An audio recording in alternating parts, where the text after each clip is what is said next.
Hello friends, have you ever thought about how small changes can completely transform your life? In today's video, we're going to talk about a book that teaches exactly that, how tiny habits can change everything. I'm talking about James Clear's famous book Atomic Habits, a book that has become a favorite of millions of people around the world. This book shows us that to achieve any big goal, you don't need one massive breakthrough.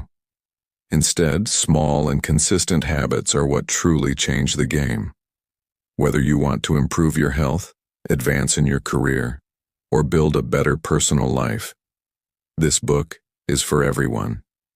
In this video, I'll walk you through the most important lessons from Atomic Habits. You'll learn how to build good habits, how to break bad ones, why small daily habits are the foundation of big success, and the strategies to make your habits last long-term. So if you're ready to bring positive change into your life and improve your daily routine, stay with me until the end. Let's begin this wonderful journey into Atomic Habits and take the first step toward a better and more successful life. The surprising power of Atomic Habits.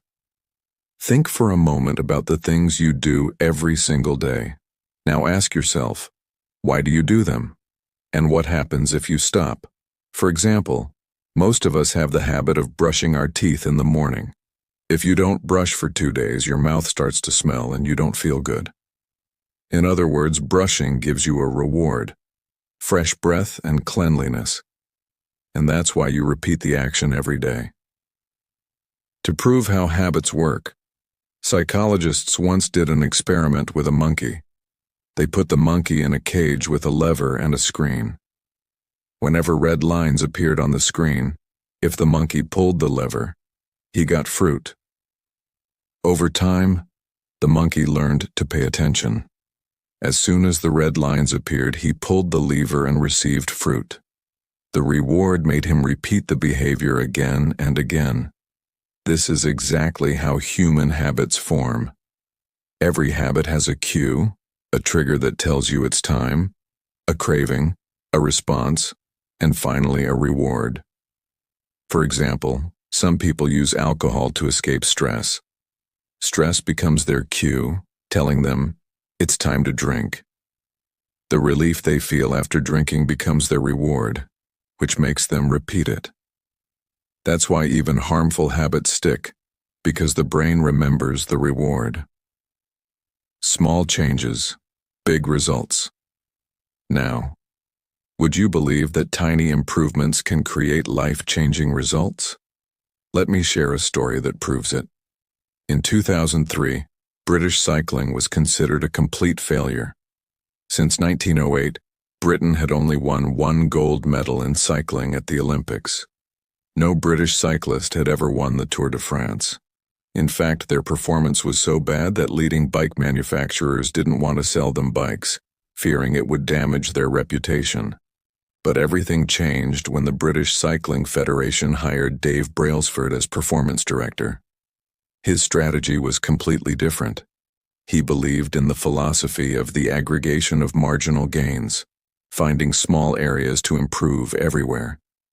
He redesigned the riders' seats to make them more comfortable, used electrically heated shorts to keep muscles at the right temperature, and even rubbed alcohol on the tires to improve grip. These small improvements added up, and by the 2008 Beijing Olympics, the British cycling team dominated, winning multiple gold medals. So how did this happen?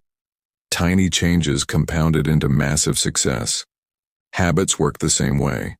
If you improve just 1% each day, at the end of a year, you'll be 37 times better than when you started. Habits are the compound interest of self-improvement. At first, the results are invisible, but with time, they become dramatic. The same principle applies to bad habits too. Eating one unhealthy meal won't affect you much today, but repeating it daily will damage your health in the long run. That's why today's habits determine tomorrow's direction. This is the core message of Atomic Habits. Small habits build the foundation of big success. Identity and habits.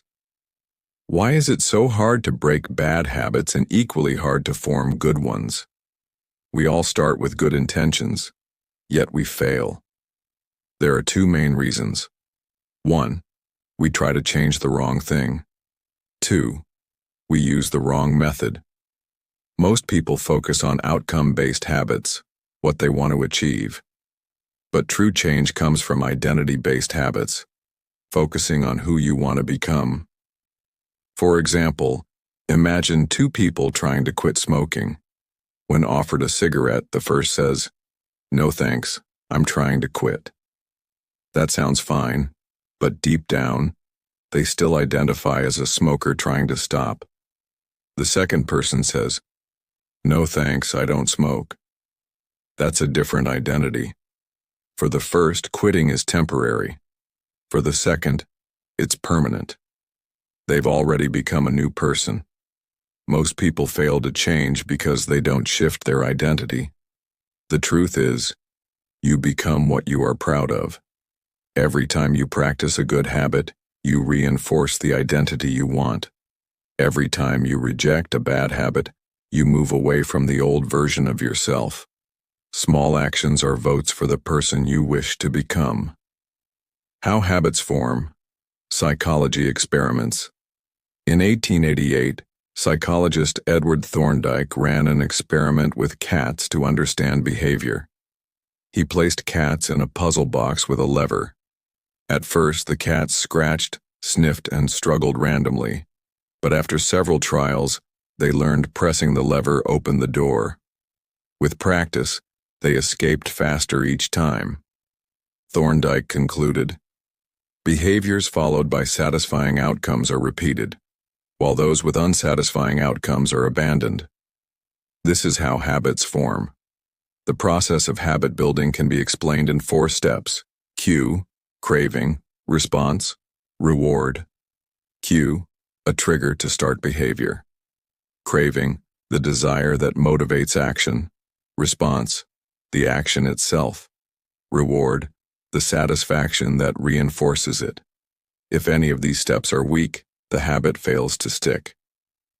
Environment shapes. Habits. Your environment silently shapes your behavior more than motivation does. At Massachusetts General Hospital in Boston, Dr. Ann Thorndike ran a study. She didn't give motivational speeches, she simply changed the cafeteria layout. Alongside soda, she placed bottled water at every food station. Within 3 months, soda sales dropped by 11%, and water sales increased by 26%. Nobody even noticed the change consciously, but environment drove behavior. Just like when you walk into your kitchen and see a plate of cookies, you're likely to eat them even if you're not hungry. Habits work the same way. They depend heavily on the cues in your environment. If you want to build good habits, design your environment with the right cues. If you want to break bad habits, make them hard to access. Motivation starts the process, but environment sustains it. Making good habits, inevitable. Bad habits impossible. The French author Victor Hugo once faced a tough deadline. He had promised his publisher a new book but wasted a whole year on other projects. Furious, his publisher gave him just 6 months. To force himself to write, Hugo used a clever trick. He gave away all his clothes to his assistant and locked them away. With nothing to wear outside, he had no choice but to stay home and write. The result? The Hunchback of Notre Dame was finished 2 weeks before deadline. The lesson is clear. Good habits form when they're easy and inevitable. Bad habits break when they're hard or impossible. Reshape your circumstances so the right behavior becomes the only option. Tracking habits for long-term success. Benjamin Franklin, in his 20s, carried a small notebook listing his 13 virtues, habits he wanted to master. One of them was, lose no time, always be engaged in something useful. Every night, Franklin reviewed his progress, marking successes and failures. This was his own version of a habit tracker. Habit tracking works because 1. It makes habits obvious. Your goals are right in front of you. 2. It makes habits enjoyable. Progress itself is motivating. 3. It makes habits satisfying. Each small success feels rewarding. Whether you use a notebook, an app, or a simple chart, tracking keeps you accountable and motivated. Cardinal rule of behavior. Change. We repeat behaviors that are satisfying. Even tiny pleasures reinforce habits. Chewing gum, for instance, only became popular when flavors were added. Without flavor, no one enjoyed it enough to repeat. Bad habits often give instant pleasure, but harm us long-term. Good habits feel tough at first, but pay off later. Humans naturally chase immediate rewards over delayed ones. That's why it's crucial to design your habits so that good actions feel rewarding and bad ones feel painful. Atomic Habits teaches us that real change doesn't come from giant leaps. It comes from small, consistent steps. Habits are the building blocks of identity and success. James Clear reminds us that if you improve by just 1% daily, you can achieve extraordinary transformation over time. The secret: link habits to identity. Use the 4 laws. Make habits obvious, attractive, easy, and satisfying.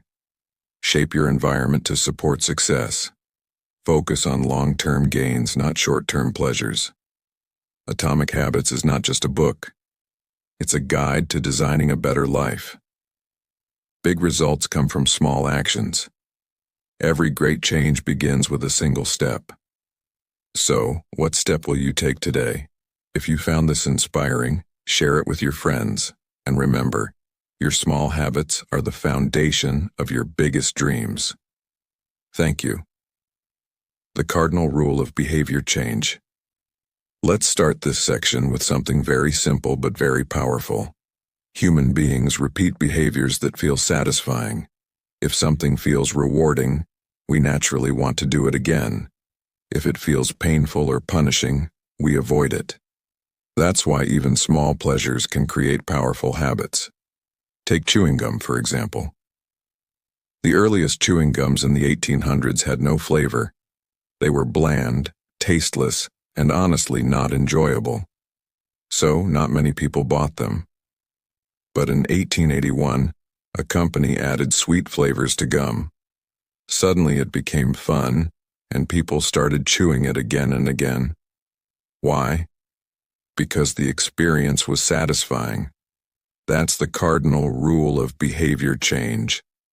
Behaviors that are rewarded get repeated. Behaviors that are punished get avoided. But there's a twist. Humans don't just chase satisfaction. We chase immediate satisfaction. That's why bad habits often stick so strongly. Think about it.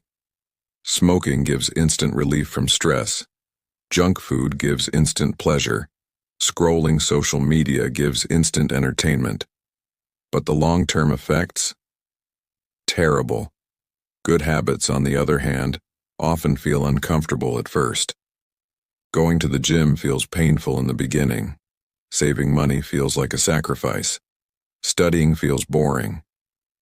The long-term effect is good, but the short-term reward is small. That's why we must learn to flip the script.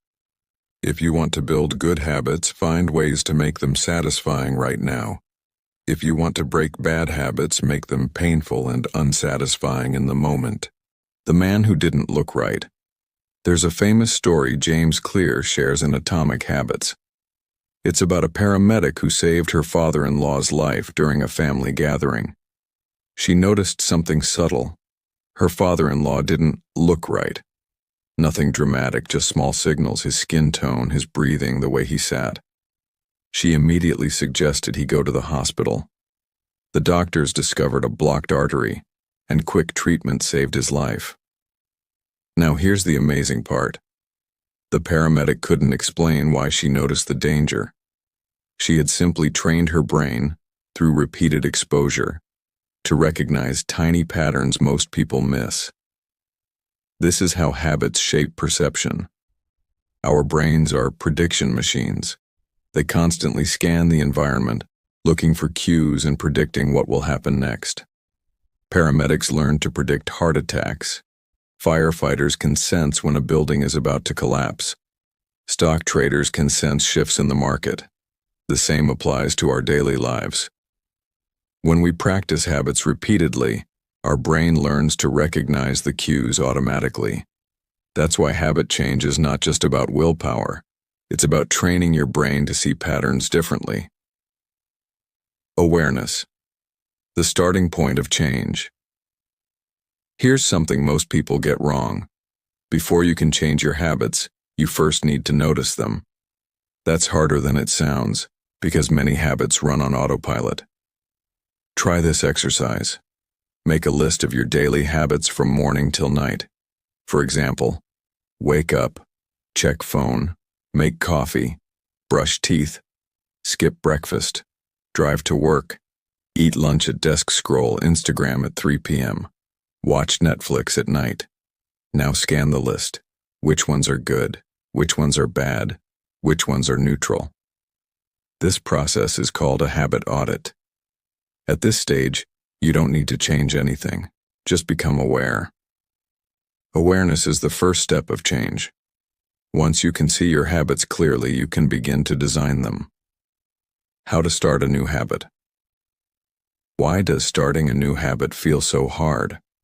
In 2001, researchers in Great Britain studied 248 people who wanted to build better exercise habits. They divided them into 3 groups. The control group just tracked how often they exercised. The motivation group tracked their exercise, read motivational materials about health benefits, and learned how exercise prevents heart disease.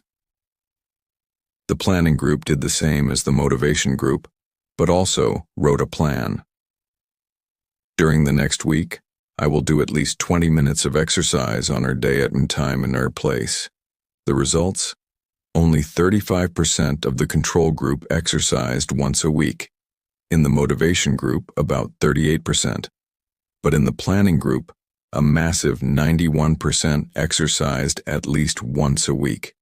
Why? Because they created a clear plan. This is called implementation intention. It means pre-deciding exactly when and where you'll perform a habit. Without a plan, habits stay vague. With a plan, they become obvious. So if you want to start a habit, don't just say, I'll exercise more. Say, I'll go for a run at 7 a.m. in the park right after brushing my teeth. Make it obvious and specific. Environment is stronger than motivation. Here's another powerful truth. Motivation is overrated.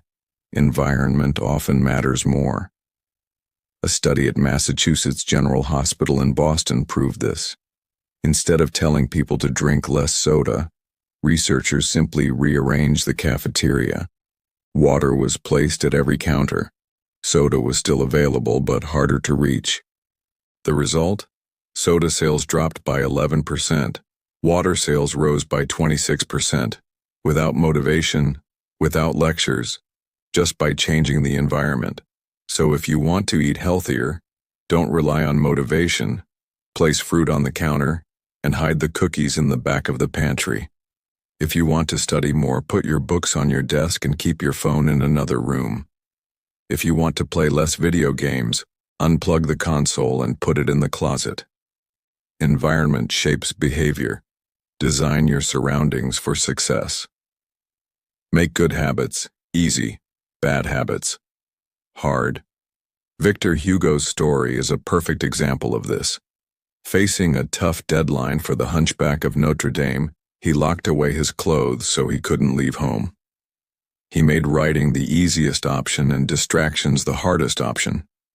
You can do the same. Want to play guitar more? Keep it on a stand in your living room. Want to eat less junk food? Don't buy it in the first place. Want to save money? Set up automatic transfers to your savings account so you never even see the cash. Make good habits convenient. Make bad habits inconvenient. The power of habit tracking. Let's go back to Benjamin Franklin. In his 20s, he carried a notebook listing 13 virtues he wanted to practice, like use time wisely, or speak only what may benefit others. Every evening, he tracked whether he lived up to those virtues. This is the earliest form of habit tracking, and it works even today. Habit tracking makes habits visible. Checking off a workout on a calendar feels good. Seeing your streak of days builds momentum. Progress becomes satisfying, which keeps you going. You can use apps, journals, or even a simple paper chart. The tool doesn't matter. What matters is making your progress visible. Why rewards matter, and how to use them. Think about this. If brushing your teeth gave no immediate freshness, would you do it daily? Probably not. The reward, fresh breath, is what makes the habit stick. That's why you need to build immediate rewards into your good habits. For example, after a workout, mark your progress on a chart. After studying, let yourself enjoy a cup of tea. After saving money, celebrate by checking your growing balance. On the other hand, make bad habits unsatisfying. Want to quit smoking? Tell a friend you'll give them $50 if you smoke. Want to cut down on junk food? Only allow yourself Netflix after a healthy dinner. The brain needs feedback. Give it a reward for good behavior and a punishment for bad behavior. Motivation versus environment versus identity. So far, we've learned 3 truths. 1. Motivation can start habits, but it's not reliable. 2. Environment silently shapes behavior every day. 3. Identity determines whether habits last long-term. Motivation fades, environment guides, but identity locks it in. If you see yourself as a healthy person, going to the gym isn't a chore, it's just part of who you are. If you see yourself as a reader, opening a book before bed feels natural. That's why James Clear says, habits are not just actions, they are votes for the person you want to become. Motivation is overrated. Environment often wins. Here's another real-life example. In Boston's Massachusetts General Hospital, doctors wanted patients to drink more water and less soda. They didn't launch a motivational campaign. They simply rearranged the cafeteria. Bottles of water were placed at every station right next to the soda. Within months, water sales skyrocketed while soda sales dropped. Nobody was forced. Nobody was lectured. People simply chose what was easiest to see and grab. This is called choice architecture, and it proves environment design beats willpower every time. How to make good habits stick. Every day. Now let's talk about the biggest challenge, consistency. How do you keep a habit going, not for a week, but for years? The secret is to make habits obvious, clear cues. Attractive, link with something you enjoy. Easy, remove friction. Satisfying, reward yourself. These are the 4 laws of behavior change. Master these, and habits become natural. A story of commitment. Victor Hugo and Benjamin Franklin. Victor Hugo locked away his clothes to force himself to write. Benjamin Franklin tracked his virtues daily. Both understood the same principle. Make success inevitable. Make failure difficult. When you combine identity, environment, and habit tracking, consistency becomes much easier. The struggle of bad habits. But what about bad habits? Why do they stick so strongly? Because they give instant pleasure, while pain comes later. A cigarette relaxes you now, but destroys your lungs later. Junk food tastes great now, but hurts your health later. Social media feels fun now, but wastes your time later. Good habits are the opposite. They feel tough now, but rewarding later. So the real challenge is this. Can you find ways to make good habits satisfying immediately, and bad habits painful immediately? That's the art of behavior design. Preparing for part 3. So far we've learned how habits form through cues, cravings, responses, and rewards. Why environment design is more powerful than motivation. Why identity-based habits last longer than outcome-based ones. Why rewards and habit tracking are essential for consistency.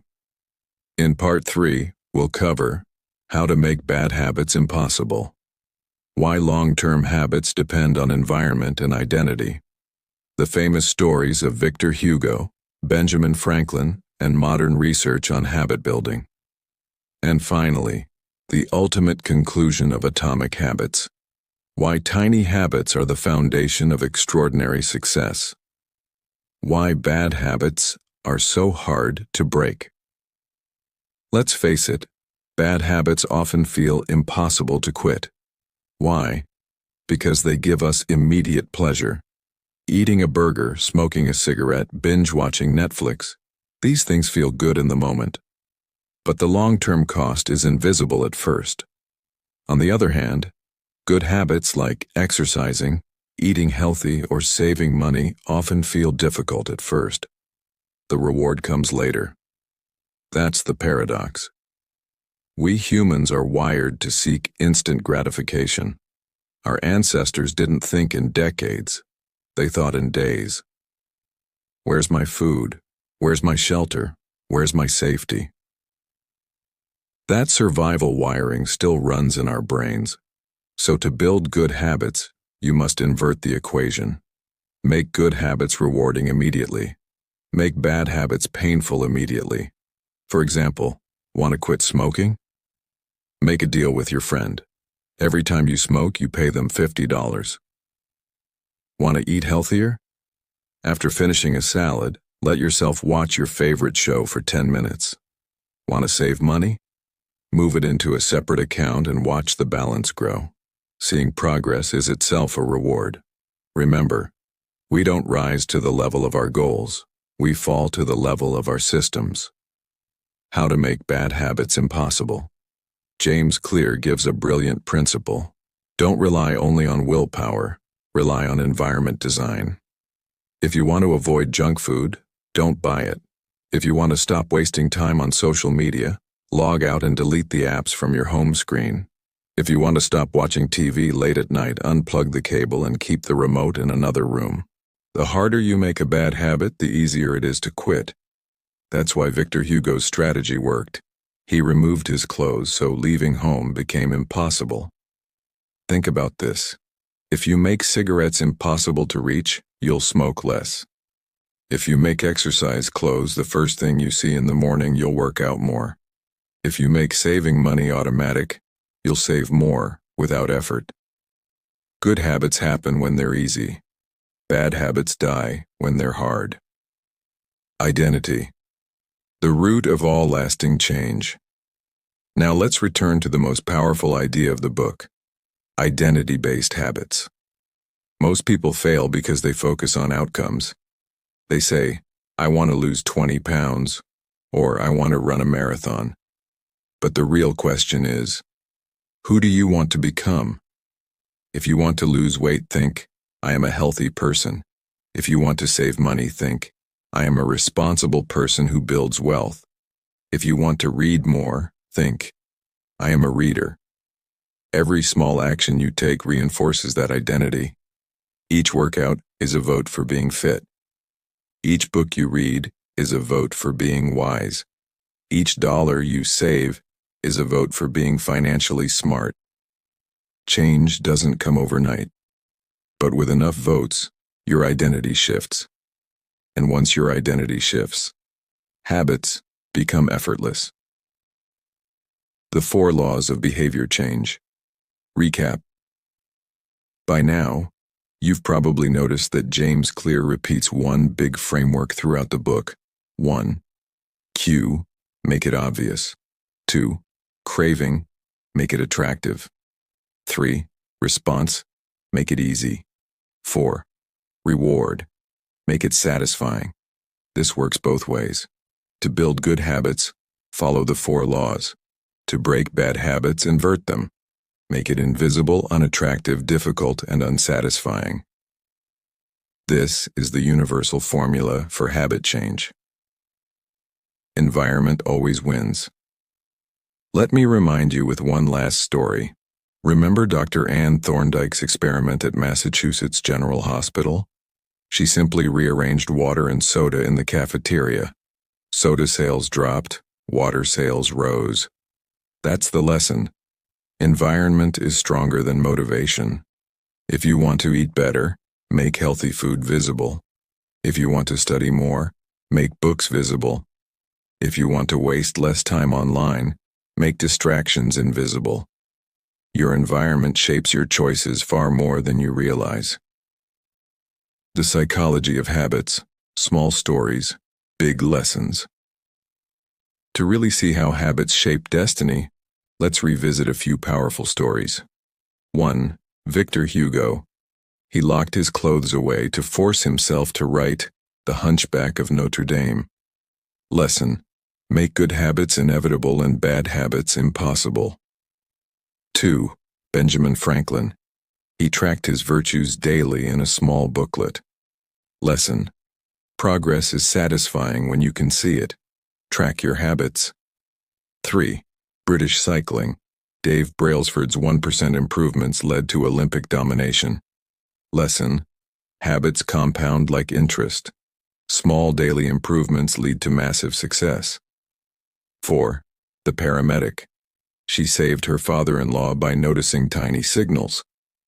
Lesson: habits train the brain to see patterns others miss. 5. Massachusetts Hospital.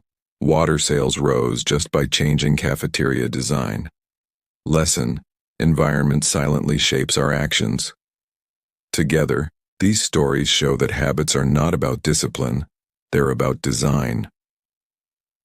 Long-term thinking versus instant gratification.